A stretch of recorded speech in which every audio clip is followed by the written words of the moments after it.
Abre, por favor, a sua Bíblia em 1 Samuel. 1 Samuel, capítulo 1.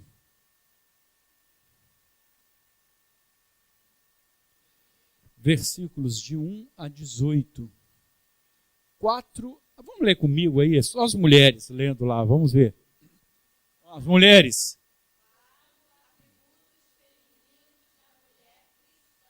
Amém. Então já viu que a pregação de hoje vai ser totalmente direcionada para as mulheres, né?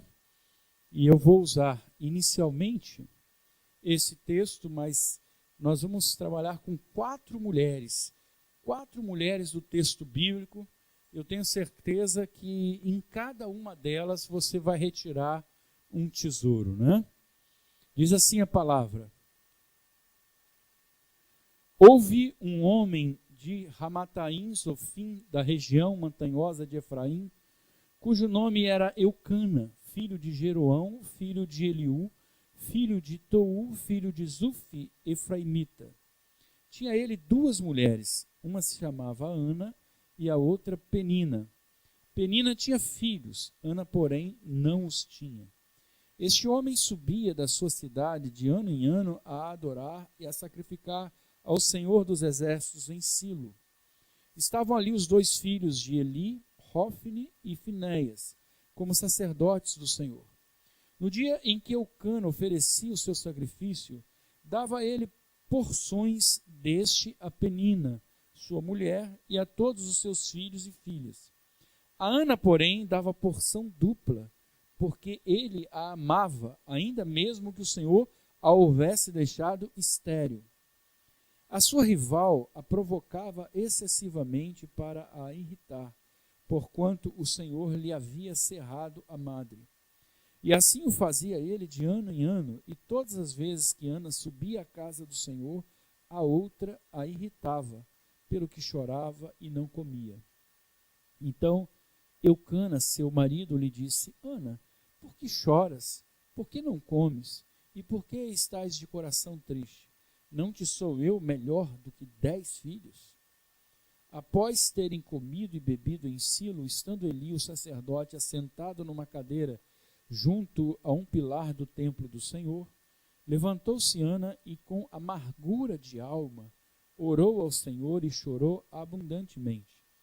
E fez um voto dizendo: Senhor dos exércitos, se benignamente atentares para a aflição de tua serva, e de mim te lembrares, e da tua serva te não esquecerem, e lhe deres um filho varão, ao Senhor o darei por todos os dias da sua vida, e sobre a sua cabeça não passará navalha. Demorando-se ela no orar perante o Senhor, passou Eli a observar-lhe o movimento dos lábios, porquanto Ana só no coração falava. Seus lábios se moviam, porém não se lhe ouvia voz nenhuma. Por isso Eli a teve por embriagada, e lhe disse: Até quando estarás tu embriagada? Aparta de ti esse vinho. Porém Ana respondeu: Não, senhor meu, eu sou mulher atribulada de espírito, não bebi nem vinho, nem bebida forte, porém venho derramando a minha alma perante o Senhor. Não tenhas, pois, a tua serva por filha de Belial, porque pelo excesso da minha ansiedade e da minha aflição é que tenho falado até agora. Então lhe respondeu Eli: Vai-te em paz, e o Deus de Israel te conceda a petição que lhe fizeste. E disse ela: Ache a tua serva mercê diante de ti. Assim a mulher se foi seu caminho e comeu, e o seu semblante já não era triste. Espírito Santo, nós amamos aquilo que és, meu Pai. Deus poderoso que conhece o nosso coração, a profundidade do nosso coração.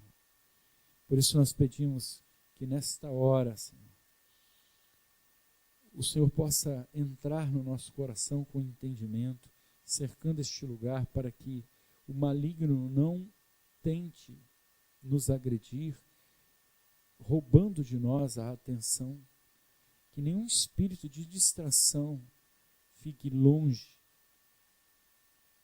de todo espírito de distração, e o Senhor possa agir em nosso coração. Em nome de Jesus. Amém.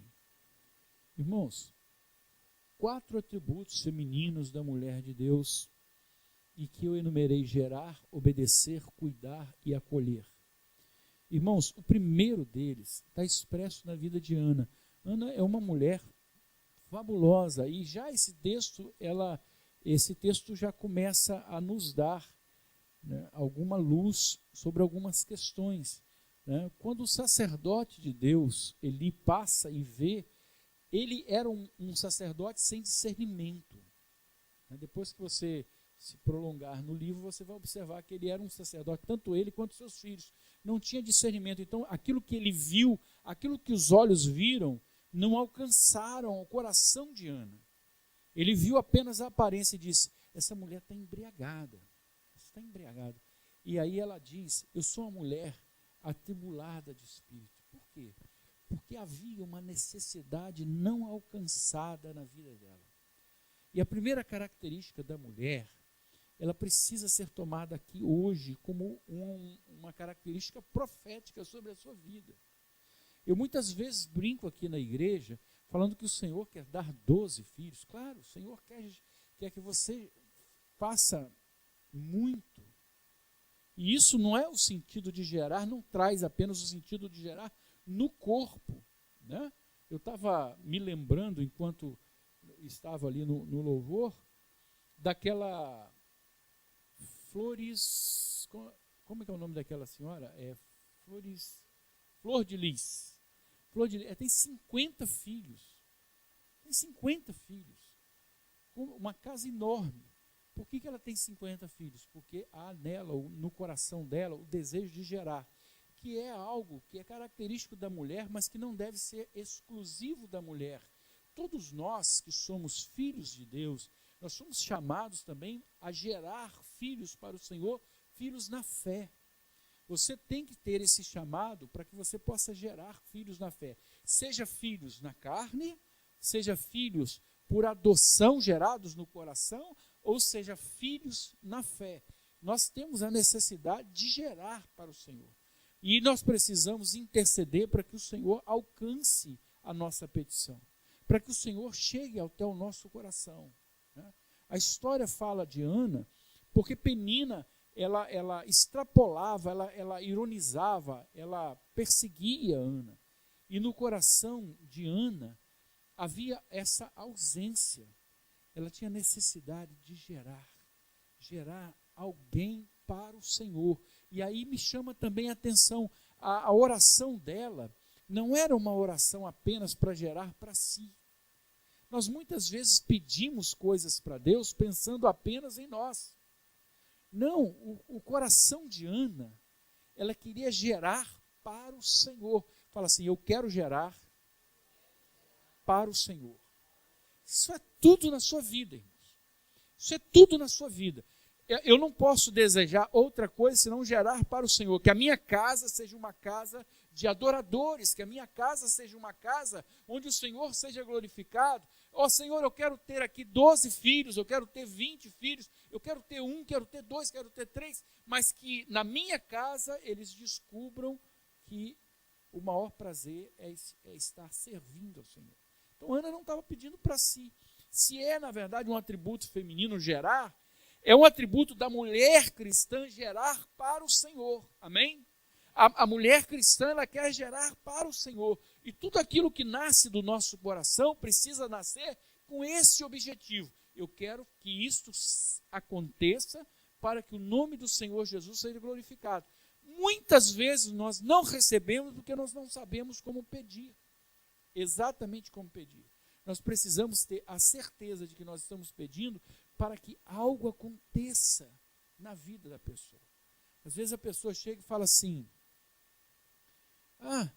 pastor, queria muito que o senhor orasse pelo meu marido. O meu marido tem eu vou te falar, é um atormentado, me atormenta a vida, eu não consigo fazer as coisas, ele bebe, leva os amigos.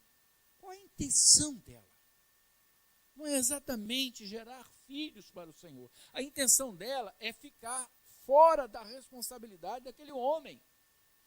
Você está entendendo? Eu quando oro, Senhor, eu estou orando para minha esposa, para que ela se converta, porque eu quero que ela esteja no céu, na tua glória, amém? Quero, eu oro para o meu filho, Senhor, eu quero orar pelo meu filho, para que ele possa participar também daquilo que eu estou participando. Senhor, eu quero dar testemunho de vida para o meu filho, eu quero ser um exemplo para o meu filho, para que ele também possa ser um exemplo para os outros. Então eu quero gerar para o Senhor, eu quero gerar para Deus, eu quero usar a minha vida para que o Senhor receba através da minha vida. O que Ana fala, ela está pedindo, Senhor, eu não recebi filho teu, eu não recebi. Mas se o Senhor me der um filho, eu vou consagrá-lo a Ti, eu quero dar a Ti, eu não estou pensando em mim. Mas há algo no meu coração que me faz desejar gerar. Por isso que na igreja eu falo, irmão, ser igreja é gerar alguma coisa para Deus. E o tempo passa muito rápido. Se você tem que fazer esta oração, faça ao Senhor, Senhor, eu preciso gerar algo. Não se trata apenas aqui de falar com relação a ter filhos. Não se trata, porque também ter filho é vocação. Não é todo mundo que tem vocação, um chamado para ter filhos. Como também não é todo mundo que tem chamado para casar. Né? Mas todo mundo tem um chamado para gerar alguma coisa, para que a sua vida tenha sentido. Amém? Então quando você olha e fala assim, eu estou gerando, eu estou fazendo algo para o Senhor. Isso é gerar. Então o primeiro atributo que eu destaco hoje pelo texto é, na verdade, a necessidade que eu tenho de querer gerar para Deus. Fala assim, gerar um trabalho evangelístico, desenvolver filhos na fé. Hoje cedo na escola dominical nós estávamos falando sobre isso. Quer dizer, como que você conta a história de pessoas através da sua? Como que através da nossa vida pessoas serão salvas, resgatadas, pessoas estarão sendo retiradas de um lamaçal exatamente porque um dia cruzaram com a gente. Ser estéril significa você, na verdade, não representar nada na história das pessoas. Ser estéril significa que as pessoas vão passar por você sem conhecer sequer a palavra de Deus. Ninguém está pedindo aqui que você seja um exímio pregador ou um exímio cantor, mas que você seja um instrumento nas mãos do Espírito Santo para gerar filhos para Deus. Quer dizer, não é pedir apenas para mim, falar, Senhor, me arranja isso, Senhor, me faça isso. Em geral, a gente não acrescenta o que é essencial, porque a palavra está dizendo para nós, buscai primeiro o reino de Deus. Buscai primeiro o reino de Deus. O que significa isso? Que tudo que eu fizer tem que estar voltado para o reino. Jesus veio para cá para pregar o reino do Senhor, o reino que está na nossa vida. Então, meus compromissos, as minhas obrigações, tudo isso tem que estar voltado para o reino. Se eu estou pedindo ao Senhor, Senhor, me dá um acréscimo financeiro para que eu também possa melhorar a minha condição de trabalho na igreja. Em 1992, em 91, eu ainda era professor em Itaperuna. E eu tinha uma ansiedade muito grande, porque o magistério me consumia muitas horas. Eu tinha um tempo enorme que ocupar em corrigir prova, preparar a aula, era um trabalho exaustivo. E a minha oração um dia foi, Senhor, me livra desse emprego para que eu possa ter tempo para trabalhar para você. Esperto eu fui, né? E o Senhor realmente me tirou daquilo. E eu não posso esquecer que Ele me tirou porque eu tinha um compromisso com o Senhor. Senhor, o Senhor me tira disso para que eu possa gerar mais coisas para o Senhor, para que eu possa trabalhar com o evangelismo. Talvez as pessoas não alcancem, por que na minha história eu me ocupo tanto com coisas de igreja? Porque eu tenho um compromisso com Deus. Eu tenho um compromisso, eu tenho uma aliança com Deus, então eu quero gerar alguma coisa para o Senhor, e isso me custa tempo, claro. Isso dá trabalho. Eu olho assim o nosso ministério aqui, eu falo assim, meu Deus, que ministério bacana que nós temos aqui, amém? Eu acho bacana demais, eu olho, poxa vida, hoje eu saí daqui, eles continuaram para ensaiar, né? E continuaram. Embora toda dificuldade, toda luta, ficaram, ensaiaram. Isso custa. Aí eu vou falar para você, eu não quero dar ao Senhor nada que não me custe. Amém? Isso aí é bíblico. Palavra de Abraão, não quero dar ao Senhor nada que não me custe. Aquilo que o Senhor pede de mim não é um favor meu para com Deus, é o sentimento que eu tenho dentro de mim, uma necessidade de gerar algo para Deus. Esta é a ansiedade de Ana. Ela quer gerar. Eu sei que aqui vem o lado materno, e eu vou falar uma coisa para você aqui. Nunca o Senhor dá uma palavra nesta igreja sem que dela não resulte cumprimento profético daquilo que é a intenção do Senhor. Amém? Tá? Então não haja no nosso coração outro receio, senão de que há algo de sobrenatural nesta igreja, porque ela pertence a Jesus. Amém? Então creia, assuma, abrace isso. Você não está aqui por mera formalidade, por coincidência. Deus está nesse lugar. Eu poderia sentar no banquinho e falar assim, vamos fechar os olhos, porque Deus vai falar no coração, e vai falar. Amém? Porque Deus está aqui interagindo com a gente. Ele, quando me dá a palavra, eu às vezes falo assim, Senhor, eu tenho a impressão que há menos de 6 meses eu já falei sobre isso. Sabe o que acontece? Nada. Porque o Senhor determina. E eu não consigo caminhar nem para a direita nem para a esquerda, porque a palavra está apontando para um lugar e só frutifica para lá. Amém? Então a mulher é um exemplo para nós como evangelistas, porque ela gera outra vida. Nós como cristãos também temos que gerar outras vidas. E gerar outras vidas significa que eu preciso trabalhar, né? Estar preparado para isso. Deus quer que eu me prepare. Há uma outra dupla que eu vou buscar lá em Êxodo, que vai representar o segundo tópico dos atributos, que é, na verdade, o de obediência.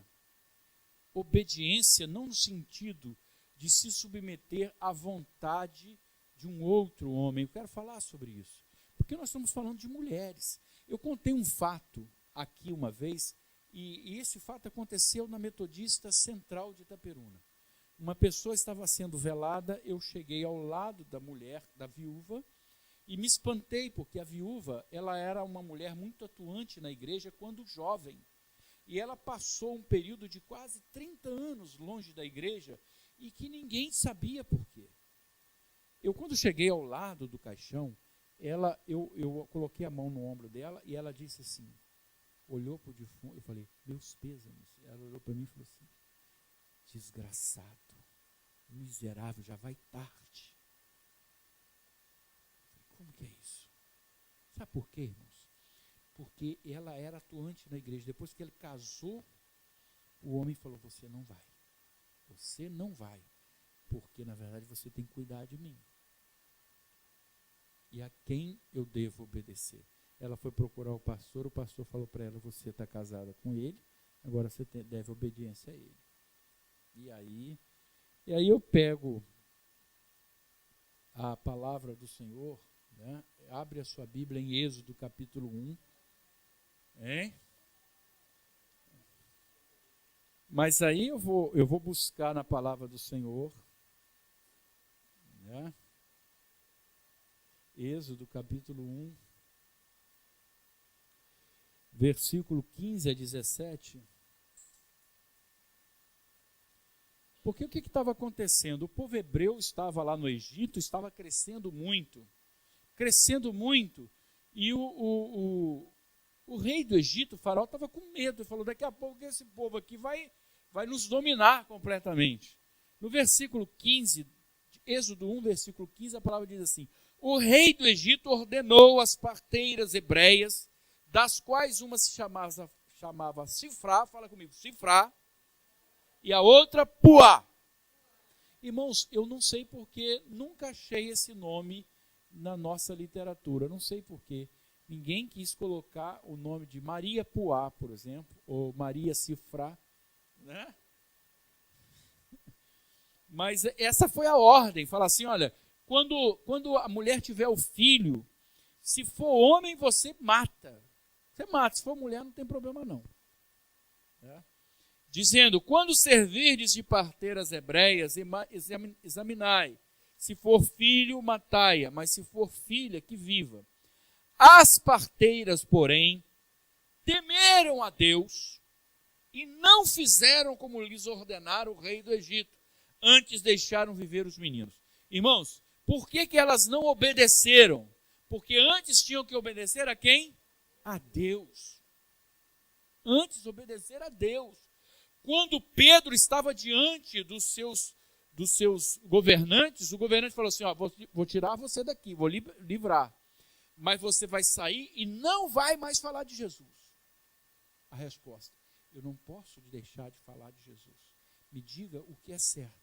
Obedecer a você ou obedecer a Deus? É ordem expressa de Deus, eu não posso negar. Então, a obediência feminina parte do princípio de que eu preciso preservar em mim aquilo que é a ordenança de Deus. Então, a mulher cristã, ela não faz aquilo que agride ao que Deus deseja. Aborto. Mulher cristã não comunga com isso, porque é contrária à palavra de Deus. A agressão que se faz à mulher, irmãos, nós precisamos orar muito pelo mundo. Às vezes a gente quer tirar uma noção do mundo pelo que a gente vive aqui. Mas na África você ainda encontra lugares, países, cuja cultura diz o seguinte, você tem que, na verdade, cortar, violentar a mulher, tiram qualquer condição na genitália da mulher para que ela não sinta prazer. Porque o prazer é um benefício do homem, não da mulher. E isso acontece no século XXI. Isso que a gente está vendo no mundo é um retrato daquilo que as mulheres sofrem por aí. Hoje você está aqui, glória a Deus. Está numa igreja, vivendo num lugar, num ambiente sadio. Mas há mulheres na cidade de Niterói apanhando, sofrendo, com falta de amparo. Então, o que pedir para essa mulher que seja submissa? Não. A mulher está vivendo, irmãos, com um camarada e ele está batendo nela, ela está fazendo coisas violentas com ela. Aí o pastor vira, não, você tem que obedecer a ele. Não. Se aquilo não estiver de acordo com o que Deus está falando para ela, a primeira obediência tem que ser dada a quem? A Deus. Então, por isso que eu preciso preservar na minha vida a minha visão de Deus. Porque o que a palavra chama mulheres, sede submissas aos vossos maridos, significa submissão, significa estar debaixo de uma missão espiritual. Quando Paulo fala, mulheres sede submissas aos vossos maridos, significa que eu pressuponho que o marido tem que ter uma missão. Se não tiver, vá procurar. Submissão significa estar debaixo da missão de alguém. Se eu estou com uma missão de Deus, a Jane tem que me apoiar. É isso que a palavra está dizendo. Sede submissas aos vossos maridos. Ou seja, ela tem que estar em submissão, debaixo da mesma missão, porque Deus não vai mandar duas pessoas que são uma só carne fazer duas coisas diferentes. A palavra quer dizer isso. Você tem que estar em comunhão com a pessoa. E não é questão de estar debaixo da sola do sapato. Por conta disso, nós temos uma cultura que explora a mulher. Explora muito. Irmãos, você olha, e eu quero aqui abrir um parênteses para pensar na mulher. A mulher ela tem que acordar cedo, cuidar da sua casa, sai para o trabalho, volta do trabalho, conserta o que os filhos bagunçaram, ela arruma tudo, depois vai para a cozinha, faz o que tem que fazer, aí o marido ainda olha e fala assim, tem que ficar bonita, né? Tem isso, as exigências, quer que a mulher tenha um equilíbrio, é uma sociedade que está completamente errada, biblicamente falando, eu vou te falar, o certo era que todo marido tivesse um salário tão bom que a mulher ficasse em casa. Eu acho isso perfeito. né? Se quiser inverter, eu faço também. Ela vai trabalhar, eu fico em casa, né? Eu tenho um amigo que falava isso. Falava isso, né? Mas o que se fez com a mulher, irmãos, foi algo irracional. Foi algo irracional. A mulher trabalha em 3 jornadas e vai para lá, né? Então, a gente tem que ter uma compreensão no coração do que significa para a mulher casamento. Porque gerar tem o compromisso de cuidar. Nós vamos ver isso agora, né? Então, primeira coisa, primeiro atributo da mulher é gerar. Segundo, é obedecer. A mulher é obediente. A mulher é obediente. Ela, na verdade, caminha nos princípios daquilo que foi colocado para ela. Eu acho tremendo isso. Você olhar o esforço da mulher em cuidar da sua casa é algo tremendo. E a capacidade que ela tem de verificar todos os problemas da casa, inclusive o marido, né? Vê tudo. Consegue ver tudo, né? E eu acho isso fabuloso. Deus fez a mulher assim, com essa capacidade, essa abrangência de visão, de forma que você possa se sentir num lugar seguro. O homem tem uma visão de ataque, né? Ele tem de avançar, né? Mas a mulher, ninguém como ela para gerenciar aquilo que existe, né? Se eu tivesse uma empresa, eu colocaria nessa empresa uma mulher para gerenciar a empresa. Talvez seja por isso que Deus não me deu empresa nenhuma, né? Glória a Deus, né? Estou brincando com vocês.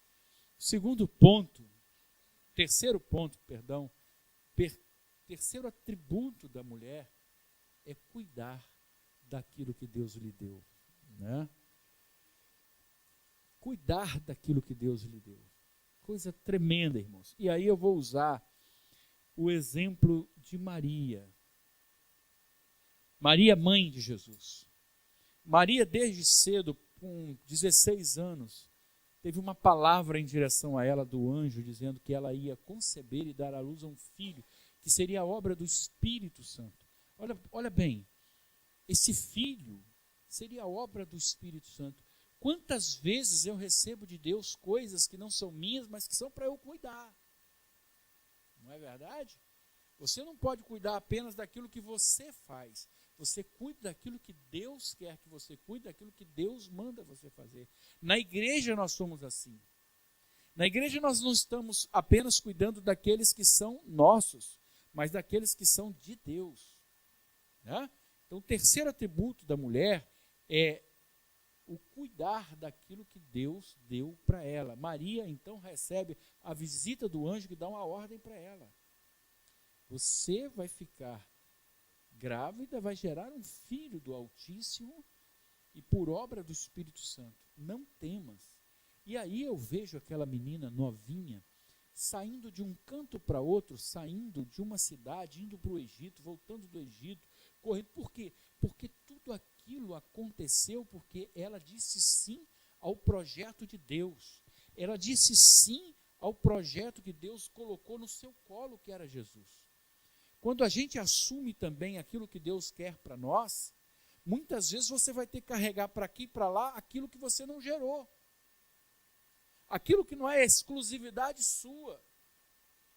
Maria estava com o Filho de Deus no colo. Quantas vezes ela deve ter olhado, eu tenho que preservar a vida, José. Nós temos que fugir daqui, porque nós temos que preservar aquilo que Deus colocou.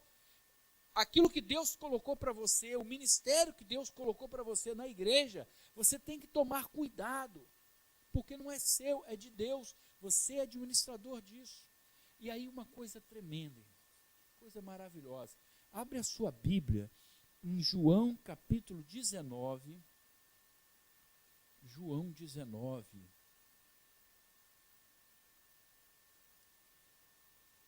Versículo 25.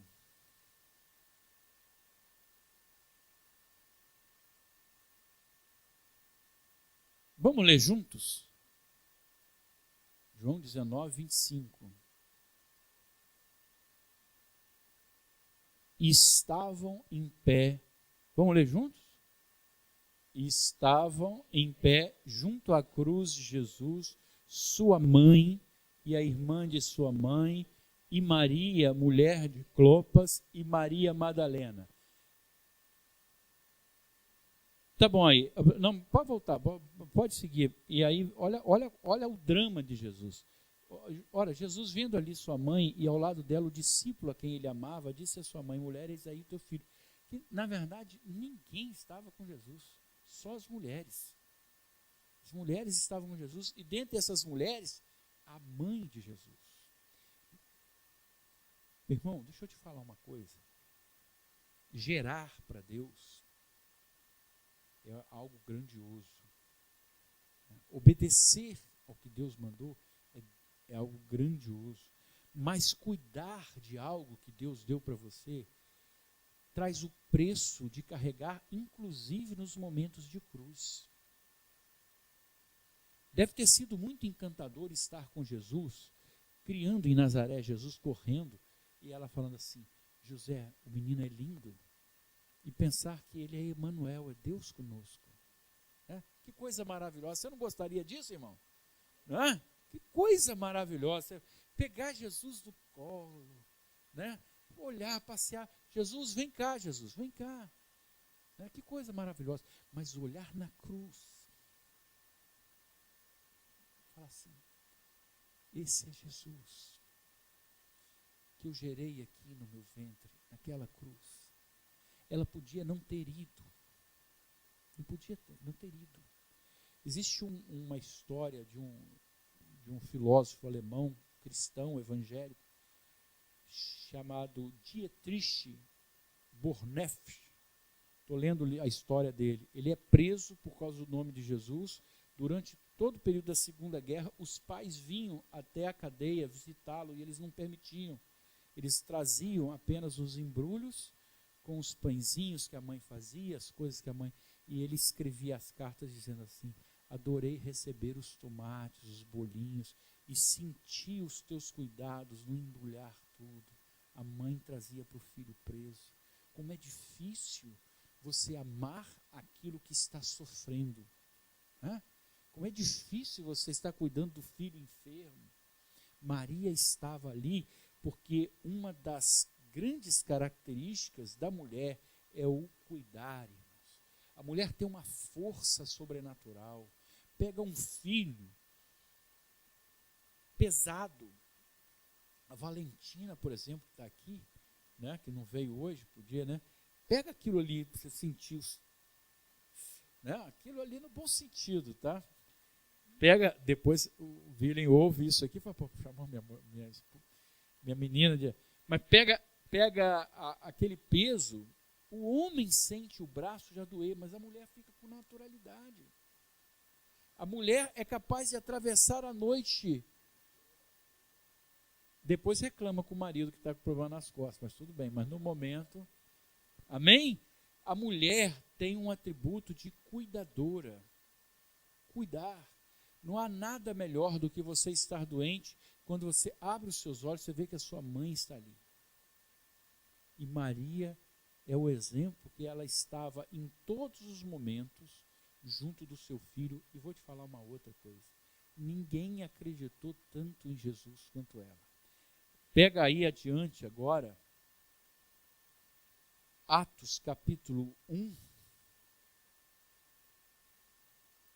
Logo adiante, Atos 1, versículo 14.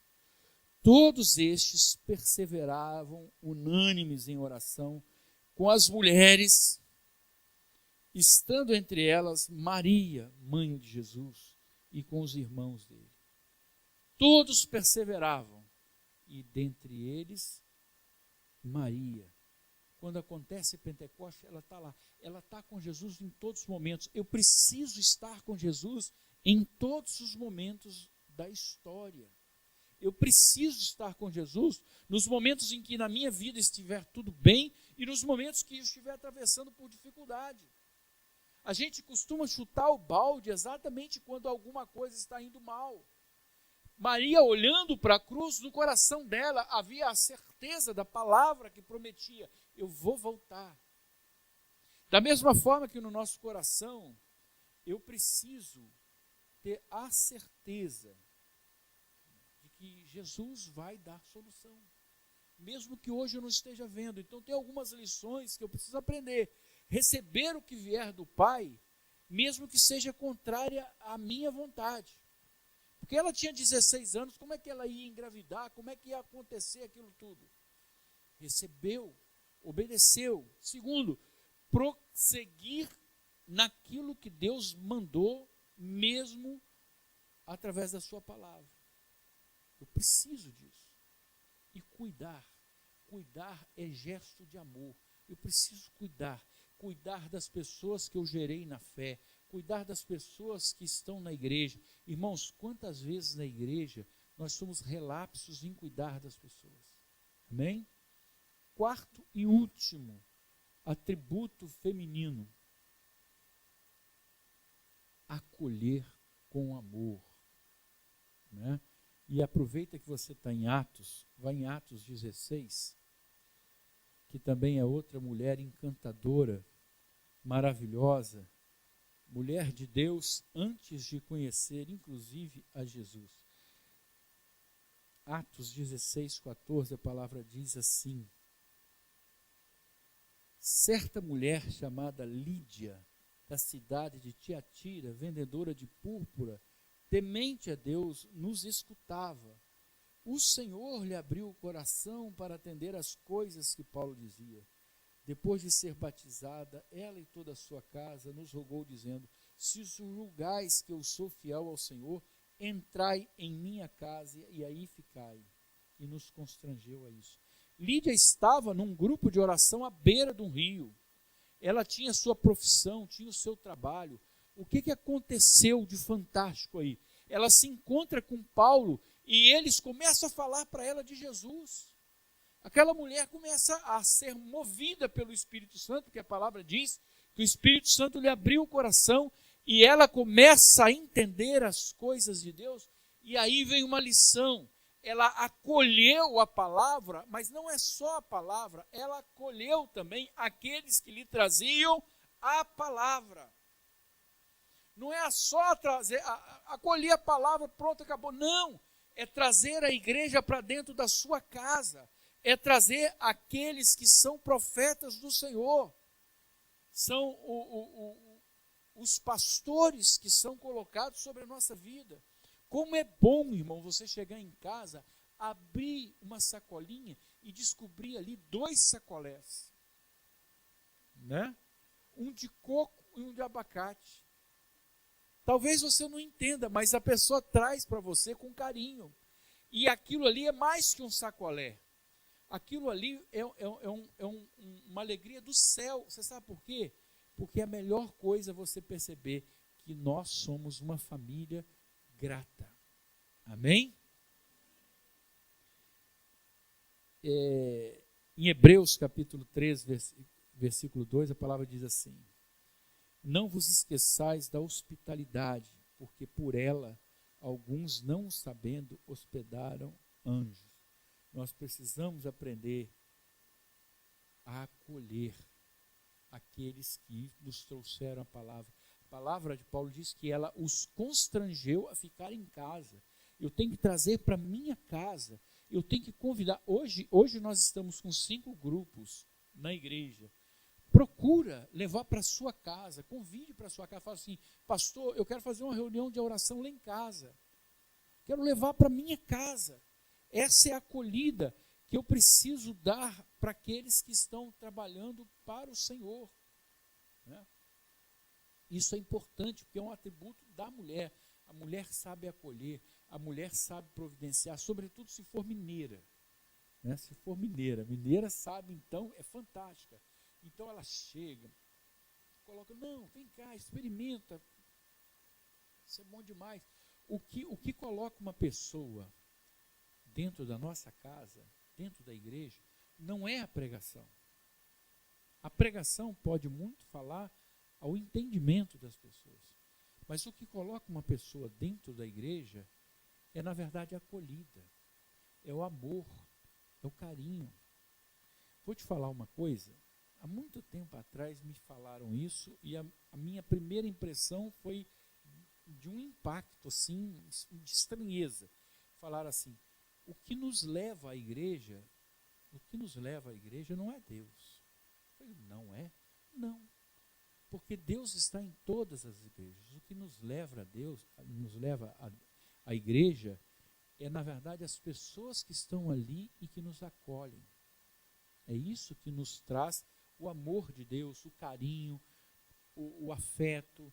Por isso, irmãos, que no nosso coração nós tenhamos também esse atributo de acolhimento, de carinho, de amor, de gastar um tempo na igreja para você ouvir, de falar: Deus, como é bom estar na tua casa, como é bom estar ofertando algo para a sua casa, amém? E para encerrar, irmãos, tem essas questões, né?